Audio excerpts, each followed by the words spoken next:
ధరణిలో లోపాల వల్ల గతంలో అన్నదాతలు పడ్డ కష్టాలకు ముగింపు పలుకుతూ భూ పరిపాలనలో సరికొత్త విప్లవాన్ని తెచ్చింది ప్రజాప్రభుత్వం.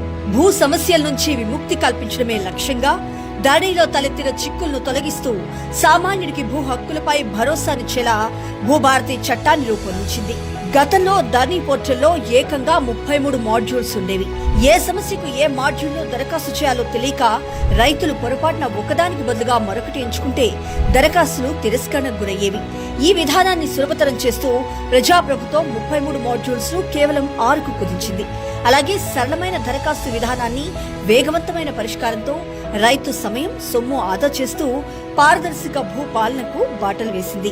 ధరణి చిక్కులను తొలగిస్తూనే భూభారతి ద్వారా రాష్ట్ర వ్యాప్తంగా ఆధునిక డిజిటల్ సర్వేకు శ్రీకారం చుట్టింది.